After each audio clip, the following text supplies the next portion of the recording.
All right, what's going on, y'all? Now, y'all bear with me, okay? Like Tiana said, bear with me. So, I know it might sound like I'm always advocating for Medicare Advantage plans, but I am about saving my beneficiaries money and upgrading their benefits to the maximum amount that I can upgrade. And also, I'm about finding out what it is that my beneficiaries need, and so that I can point them in the direction that they need to go, rather that be with me or to another agency to receive another type of plan. See, because what's important to me is that people are able to take care of themselves adequately. I've heard people tell me that they can't buy their groceries because they're having to pay all of these bills. You know, I've heard people tell me that they're just making us just enough money and Medicaid has denied them. And so those things have motivated me to do all I can do to maximize the benefits that my beneficiaries need. Not only that, I'm very aware that time is flying and I'm going to be 65 one day myself. I want to be sure and to have an agent just like me, someone who cares and that is not just trying to sell you. No one's going to be phony and say, we don't like making money. I like making money. But right now, I work for another company. I don't work for myself. However, I love to help because I see so many people in plans that are detrimental to them. And they feel like they have to be in this plan because they don't know anything outside of that. That was another motivating factor of the reason why I started these channels on TikTok, YouTube, because I really want to inform the people, whether it be about Marketplace and just informing those who might not know about that, or Medicare, or just regular insurance. Anything that may come up, I'm here to let you know. Now, a quick little thing about special enrollment periods. Special enrollment periods is a time outside of the normal time that you sign up for insurance policies. So you can have a special enrollment period if you move, because like I said, these plans are based off of your location. If you get married, have a baby, if you adopt a child. There are also some special enrollment periods that have 5-star ratings. So these plans sometimes have ratings and they rate them from 1 to 5. And if there is a 5-star plan in your area that works for you, then that can become a special enrollment period. Another very popular special enrollment period is going to be your Medicaid. Now with Medicaid, you get a quarterly special enrollment period. So it's every 3 months, 4 times a year. And I do believe that they changed that.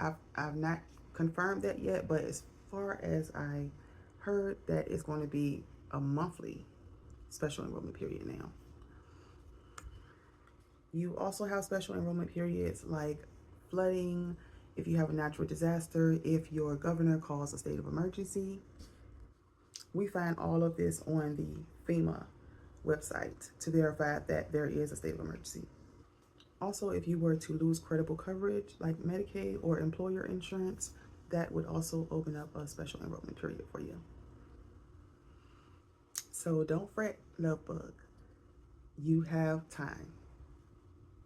And if something is to change in your life, if you have a life-changing event, then that makes for a special enrollment period for you. And again, a special enrollment period is just a time outside of the normal time, like the annual enrollment period or the open enrollment period. So it's just a time outside of that.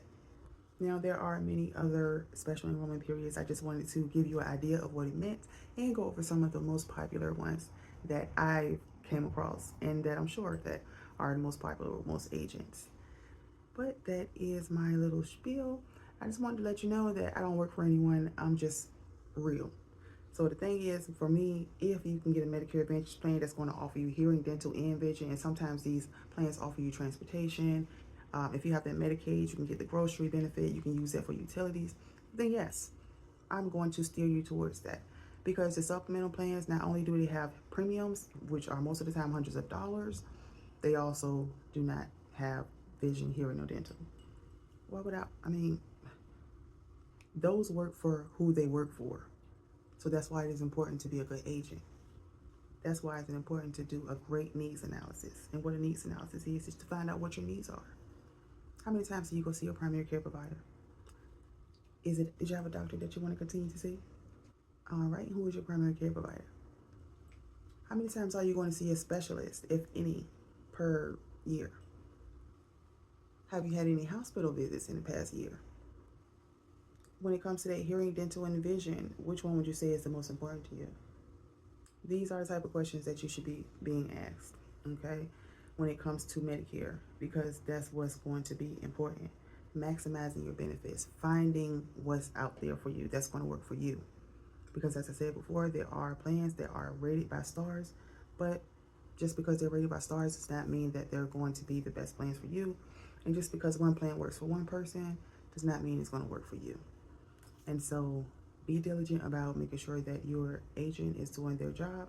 And also a great tip is to create a security question with your agent. If you really like your agent and you want to continue doing work with them, make sure that you are talking to them by creating a security question.